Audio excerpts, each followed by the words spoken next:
ዛሬውኑ ተረክበው ስራ የሚጀምሩበት 100% የተጠናቀቁ የንግድ ሱቆችና ዘመናዊ መኖሪያዎች በመሆን ሪል ስቴት ጎልደን ቪሌጅ ሳይት ላይ ቀርበዋል። የንግድ ሱቆች ከ20 ካሬ ጀምሮ፣ መኖሪያ ቤቶች ባለ 1፣ ባለ 2 እና ባለ 3 መኝታ ቤቶች ከ80 እስከ 194 ካሬ ድረስ ከመሆን ሪል ስቴት። በተጨማሪም ለውድ ደንበኞቻችን በ10 ዓመት እየኖሩ የሚከፍሉት 50% ከወለድ ነጻ የባንክ ብድር ማመቻቸታችንን ስንገልጽ በታላቅ ደስታ ነው። እንዲሁም 8% ቅድሚያ ክፍያ ለሚከፍሉ ደንበኞች በካሬ 73900 ብር ብቻ፣ ሙሉ ክፍያ ለሚከፍሉ ደግሞ በካሬ 51730 ብር በልዩ ቅናሽ ቤቶችን አቅርበናል። የማጠቃለያ ሽያጭ ላይ ነን። አሁኑን ይደውሉ፣ ነገውኑ ቢዝነስዎን ይጀምሩ። በ0988 887676 ወይንም በ0988 887999 ሃሎ ይበሉን። መሆን ሪል ስቴት በሰላማዊ መንደር በምቾት ይኑሩ ይሎታል።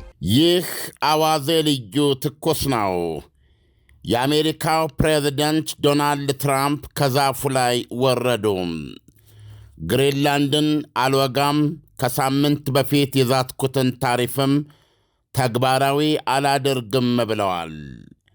በዚህም ከአትላንቲክ ማዶ ለማዶ ኔቶን ሊተረትር አፋፍ ደርሶ የነበረው የተነረተ እብጠት ሳይፈነዳ ሟሿል።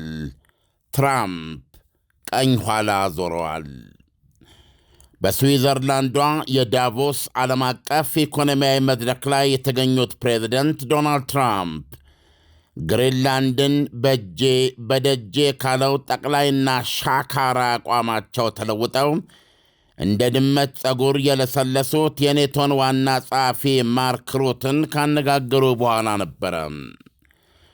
ትራምፕ እንደሚነግሩን የምድራችን ግዙፏን የአርክቲክ ደሴት የአሜሪካ ገላ ላይ ከመለበጥ መሻታቸው ያፈገፈጉት እሳቸውና ማርክ ሩት ግሪንላንድና የአርክቲክ ክልልን ያካተተ የወደፊት ስምምነት መዋቅር ፍሬምወርክ ላይ ስለተስማሙ ነው።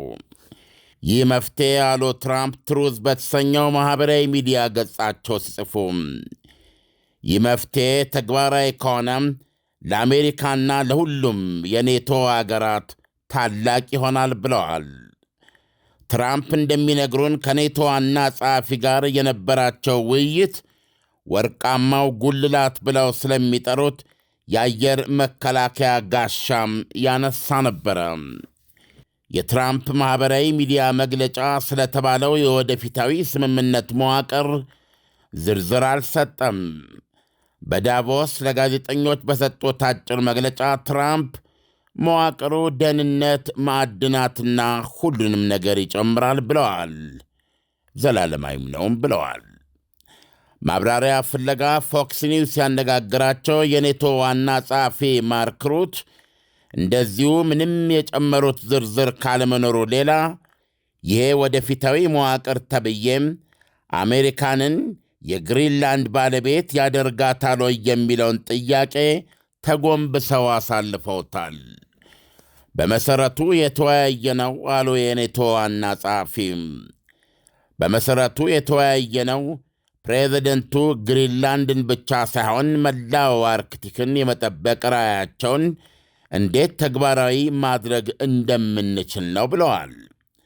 ፎክስ ኒውስ ዴንማርክ በግሪንላንድ ላይ ያላት ሉዓላዊነት ይቀጥላል ሲል ያቀረበላቸው ጥያቄ የኔቶ ዋና ጸሐፊ እሱ ጉዳይ ከቶም አልተነሳም ብለዋል። የኔቶ ቃል አቀባይ ኦሊሰን ሃርት የትራምፕና ሩትን ስብሰባም ፍሬያማ ሲሉ ገልጸው መዋቅሩ የኔቶ አጋር አገራት የአርክቲክ ደህንነትን በጋራ ስለሚጠብቁበት ሁኔታ የሚያተኩር ነው ብለዋል። ራሽያና ቻይና ግሪንላንድ ውስጥ አንዳችም ኢኮኖሚያዊ ወይም ወታደራዊ መቆናጠጫ እንደማያገኙ ለማረጋገጥ በዴንማርክ በግሪንላንድና በአሜሪካ መካከል ድርድሮች ይቀጥላል ብለዋል።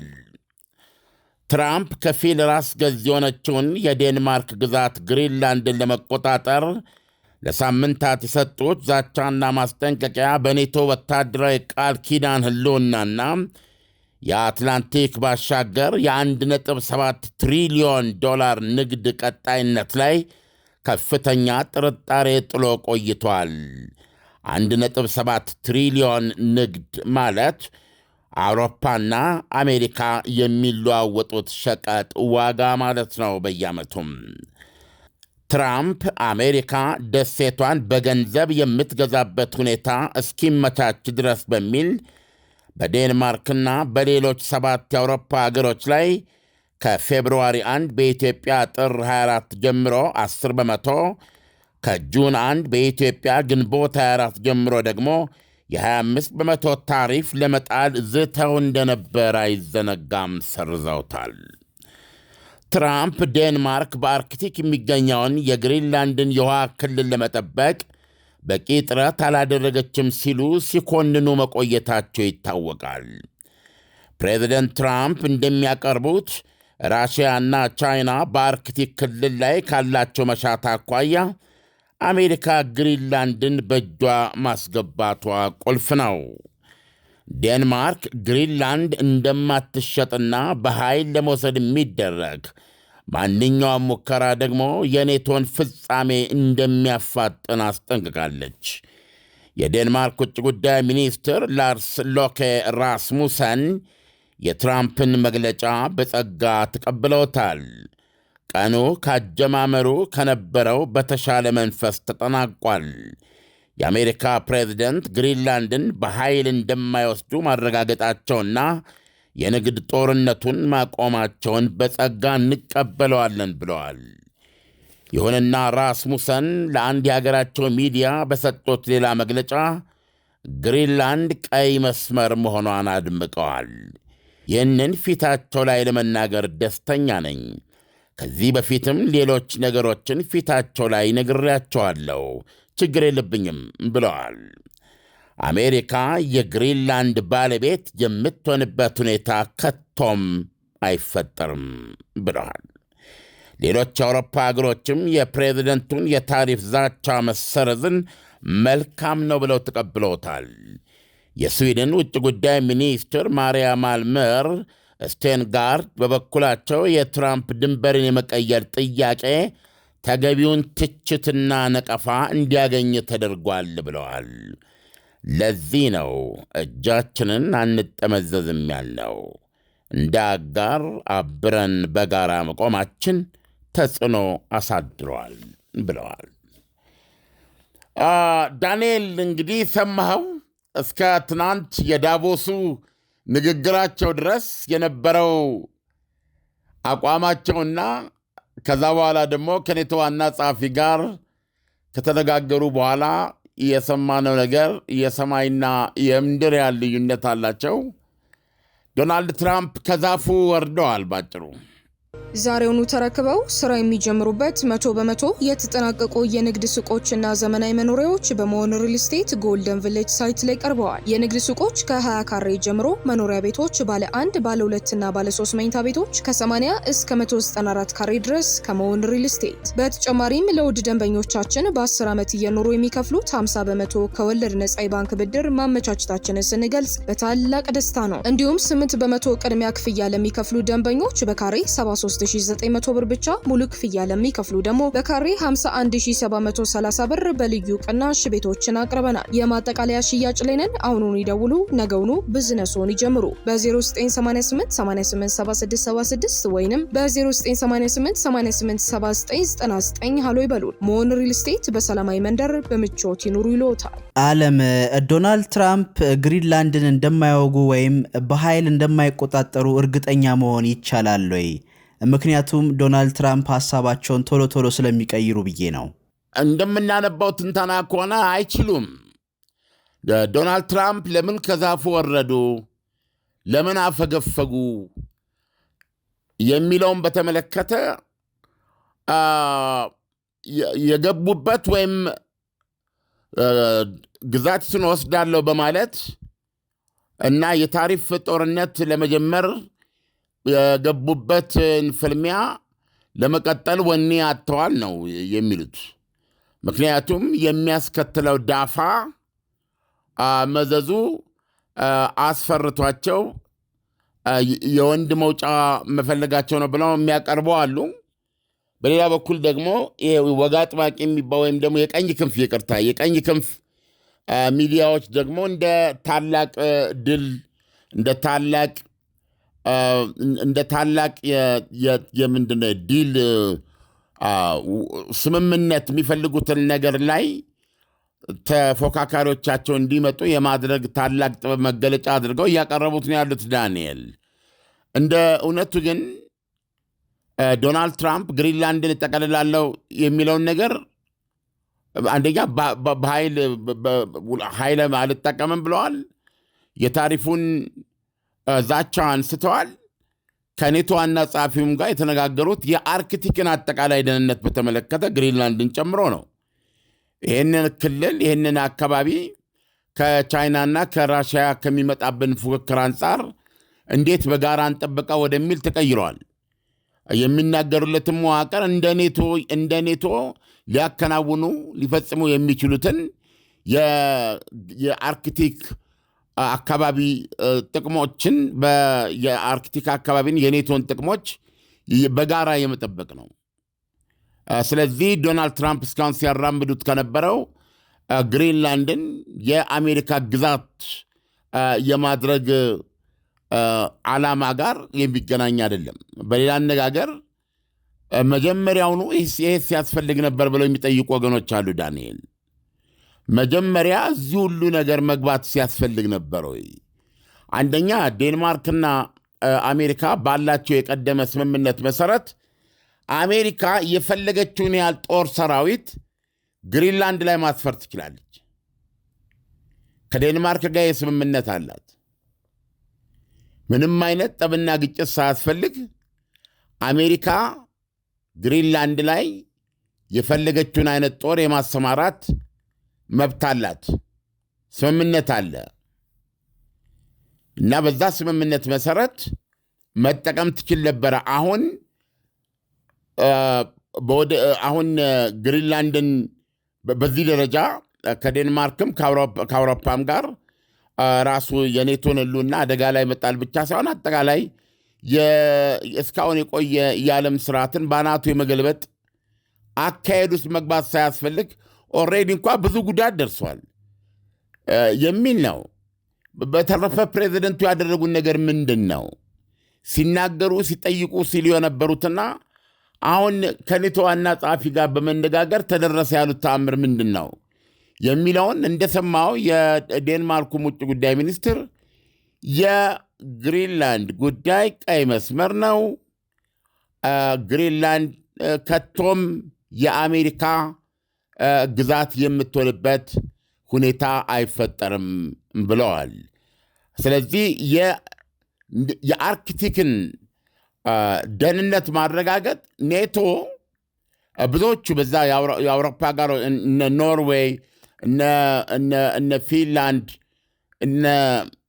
የመሳሰሉት ብዙዎቹ ሀገሮች እነሱ የአርክቲክ አካባቢ ሀገሮች ናቸው። ስለዚህ የአርክቲክ አካባቢን ደህንነት እንደ ኔቶ ማስከበር የሚጠበቅ እንደ ኔቶ ስትራቴጂ አውጥቶ መንቀሳቀስ ያለና የድርጅት የተቋቋመበት ዓላማ ነው።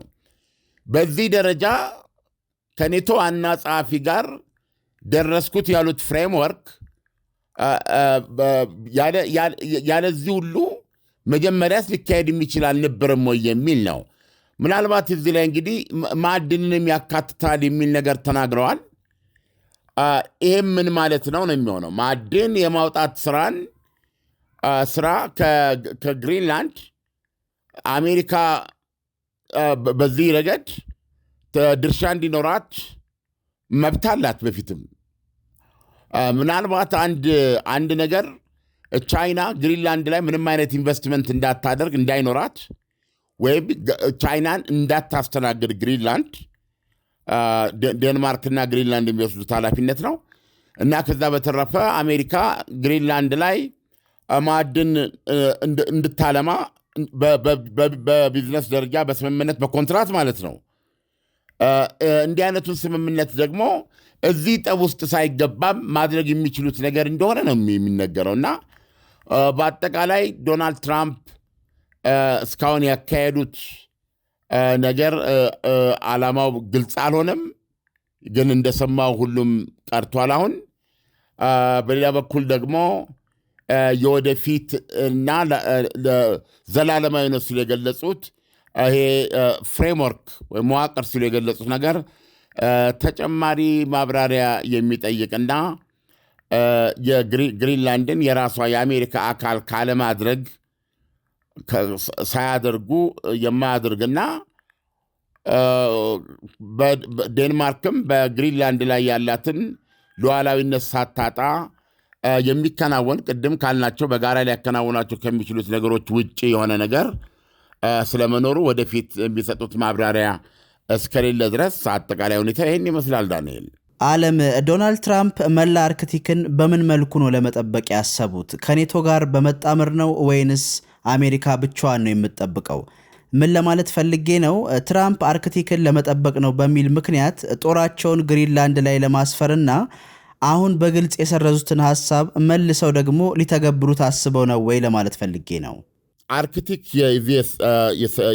የሰሜን ዋልታ አዋሳኝ ሀገሮች አሉ፣ ግዛት ያላቸው ሀገሮች አሉ እና አሁን ምንድነው የአርክቲክ በረዶው እየቀለጠ ሲመጣ ያው ባህሩ እየተገለጠ ይመጣል እና ከዚህ ጋር ተያይዞ አሁን በሌላ ፕሮግራም በልዩ ትኩረት ልናየው የሚገባ ነገር ነው እና አንገብጋቢ የሆኑ የኢኮኖሚ ጉዳዮች የዚህ የባህር ጉዞ በጣም ባጠረ መልኩ የባህር መንገዶች ማለት ነው ባጠረ መንገዱ ሊከናወኑ የሚችልባቸው ሁኔታዎች ትልቅ የኢኮኖሚ ፖቴንሻል አለው። በተለይ በተፈጥሮ ጋዝና በነዳጅ እንዲሁም አሁን በእነዚህ ነገሮች ላይ ትልቅ የሀብት ቅርምት ሊያስነሳ የሚችል ነው።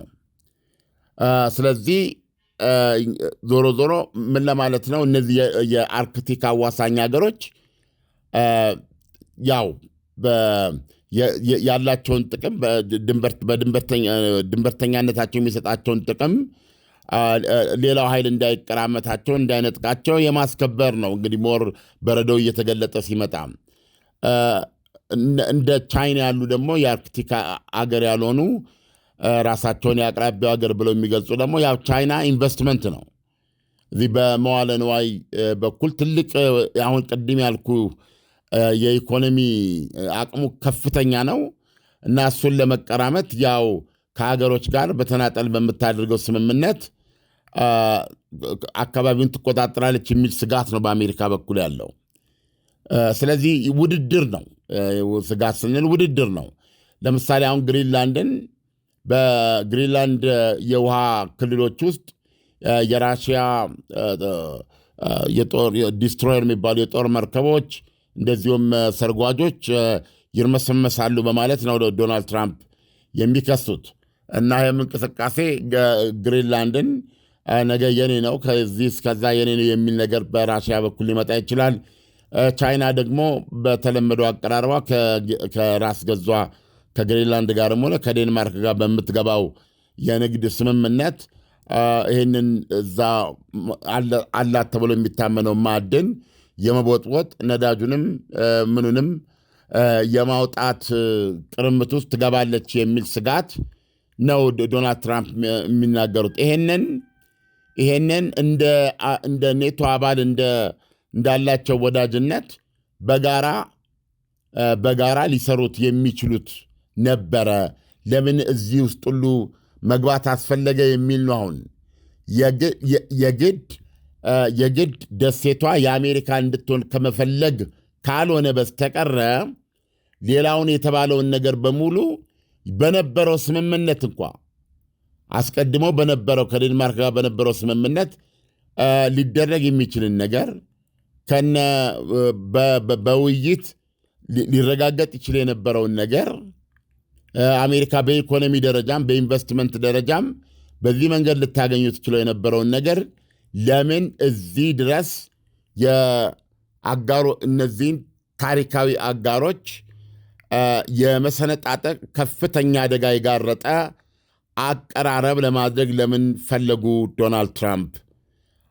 ለምን በማዕቀብ ለምን በታሪፍ ለማተራመስ በንግድ ጦርነት ይህን ያልኩን የ1.7 ትሪሊዮን ዶላር ቢዝነስ በረዶ ውስጥ ለመክተት አውሮፓውያኖች እስከዛሬ የተመኩበት የህልውና ማረጋገጫቸውን ኔቶን ለማፍረስና ብሎም በእውነት በሁለቱ መካከል እስከዛሬ የጸና ብዙ ነገሮችን እውን ያደረገን ግንኙነት ንቅልቅሉን ለማውጣት ወደሚያስችል እጅግ አሳሳቢና አደገኛ ሁኔታ መግፋትና ማስገባት ለምን አስፈለገ?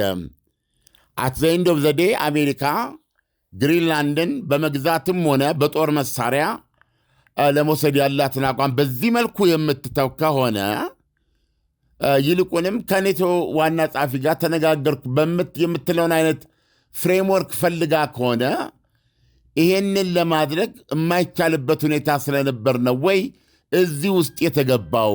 ምንድነው አዲሱ ነገር የሚል ነው ጥያቄውና ይሄንን እንግዲህ እየቆየን ብናየው ይሻላል። ለጊዜው የተሰጠ ማብራሪያ የለውም። ሁሉም ነገር ጭፍን ነው። ብዙዎች ተጠራጣሪዎች ግን ከሊብሬሽን ዴይ ብለው ከሰየሙትና በመላው ዓለም ላይ በስም ዝርዝር አውጥተው ታሪፍ በመጫን የዓለም የንግድ ስርዓትን በሳቸው መንገድ ለመተመን ያደረጉት ጥረት እንደ ከሸፈው ሁሉ ይሄኛውም ተመሳሳይ አይነት ነገሮችን አጡዞ ከዛ በኋላ ቀኝ ኋላ የመመለስ ሁለተኛ ክስተት ነው ብለው ነው የገለጹት። ዓለም ትራምፕ ድጋሚ ግሪንላንድን መቆጣጠር እንደማይፈልጉ በአውሮፓውያኑ በኩል ምን አይነት ዋስትና አላቸው? ምንም ዋስትና ያላቸውም። አውሮፓ የሰጠው ነገር የኢኮኖሚ ታሪፍ ውስጥ ከገቡ እና ግሪንላንድን በኃይል ወስዳሉ የሚሉ ከሆነ አውሮፓም ንግዱን በተመለከተ ትሬድ ባዙካ የሚሉት ወይም ንግድ ባዙቃ የሚሉት ያጸፌታ እርምጃ መንገዶች አሉ። እነዚህን እርምጃዎች አሜሪካ ላይ እንወስዳለን። በወታደራዊ መንገድ የነበረን ግንኙነት ኔቶ ይፈርሳል። አሜሪካ አውሮፓ ያሏት የጦር ሰፈሮች እና የተለያዩ ወታደራዊ ተቋማትን በሙሉ እናስለቅቃለን፣ ወይም በቁጥጥራችን ስር እናውላለን፣ ወይም አሜሪካ ነጋግላ እንድትወጣ እናደርጋለን። አውሮፓ የአሜሪካን ኃይሏን በመካከለኛው ምስራቅና በአፍሪካ ላይ የምታሳይበትን ሁኔታ እናሳጣታለን። በማንኛውም በንግድ ውስጥ ደግሞ አሁን ከተባለው የንግድ ልውውጥ ባለፈ በኢንቨስትመንት በዚህ በአክሲዮን ንግዶች በመሳሰሉት ፋይናንሽያል እንትኖች ወደ ከ10 ትሪሊዮን በላይ የሆነ ትስስር ያላቸው ናቸው። እሱን ሁሉ ወደ መነቃቀል ሁለቱም ተያይዞ ወደ መውደቅ ሊያመራቸው ወደሚችል የአቋም የመሄድ ሐሳብን ሲያንሸራሽሩ ነበር አውሮፓውያኖቹ። ዶናልድ ትራምፕ ይዘው ለመጡት ነገር አጸፌታ ነው ማሰብ የጀመሩት። አሁን ምንም የሚሰጧቸው ዋስትና የለም። እዚህ ዜና ላይ እንደምንሰማው ግሪንላንድን አይወስዱም ዶናልድ ትራምፕ ፊኒሽድ። ግሪንላንድ አትሸጥም የሚለው የዴንማርክ አቋም የአውሮፓውያኖቹ አቋም ነው። የኔቶም አቋም መሆን አለበት ነው። አሜሪካም የናምና መቀበል አለባት ነው። ግሪንላንድ አትሸጥም። ግሪንላንድ በኃይል አትያዝም። ድንበር በኃይል መቀየር አይችሉም። ከዛ መለስ ግን እዚህ ድረስ መግባት ሳያስፈልግ ሊደረጉ የሚችሉ ነገሮችን እንደ ኔቶ አብሮ ማድረግ ይቻላል። እንደ ዴንማርክና አሜሪካ፣ ዴንማርክና ግሪንላንድ በተያያዘ እነዚህን ማድረግ ይቻላል። ለምሳሌ አዲሱ ነገር አሁን እዚህ ላይ ቻይናና ራሽያ ምንም አይነት መቆናጠጫ እዚህ ውስጥ እንዳይኖራቸው የሚል ነው። ይሄንን ለማድረግ እዚህ ውስጥ መግባት ነበረብን ወይ ነው እና አውሮፓውያኖቹ ግሪንላንድ አትሸጥም፣ ግሪንላንድ አትለወጥም፣ ድንበሩ አይቀይርም። ይህን ከሚሉ አቋማቸው ዝንፍ ያሉበት ነገር የለም። ምላሽ ለመስጠት ነበረ ዝግጅት ያደረጉት። ዶናልድ ትራምፕ ናቸው ከዚህ ወጡት። አሁን እንደዛ ነው መረዳት ያለብን። ምንም የሰጧቸው ዋስትና ወይም ሊሰጧቸው የሚችሉት ዋስትና የለም። ግሪንላንድን ከመሸጥ ወይም ግሪንላንድን ለአሜሪካ አሳልፈው በአሜሪካ በማንኛውም መንገድ የአሜሪካ ግዛት ለምትሆንበት መንገድ የሚሰጡት ምንም አይነት ዋስትና የላቸውም። ዓለም፣ ለትንታኔው በጣም አመሰግናለሁ። መልካም ቀን ይሆነልህ። መልካም ቀን ዳንኤል። ዛሬውኑ ተረክበው ስራ የሚጀምሩበት 100% የተጠናቀቁ የንግድ ሱቆችና ዘመናዊ መኖሪያዎች በመሆን ሪል ስቴት ጎልደን ቪሌጅ ሳይት ላይ ቀርበዋል። የንግድ ሱቆች ከ20 ካሬ ጀምሮ፣ መኖሪያ ቤቶች ባለ 1፣ ባለ 2 እና ባለ 3 መኝታ ቤቶች ከ80 እስከ 194 ካሬ ድረስ ከመሆን ሪል ስቴት። በተጨማሪም ለውድ ደንበኞቻችን በ10 ዓመት እየኖሩ የሚከፍሉት 50% ከወለድ ነጻ የባንክ ብድር ማመቻቸታችንን ስንገልጽ በታላቅ ደስታ ነው። እንዲሁም 8% ቅድሚያ ክፍያ ለሚከፍሉ ደንበኞች በካሬ 73900 ብር ብቻ፣ ሙሉ ክፍያ ለሚከፍሉ ደግሞ በካሬ 51730 ብር በልዩ ቅናሽ ቤቶችን አቅርበናል። የማጠቃለያ ሽያጭ ላይ ነን። አሁኑን ይደውሉ፣ ነገውኑ ቢዝነስዎን ይጀምሩ። በ0988 887676 ወይንም በ0988 887999 ሃሎ ይበሉን። መሆን ሪል ስቴት በሰላማዊ መንደር በምቾት ይኑሩ ይሎታል።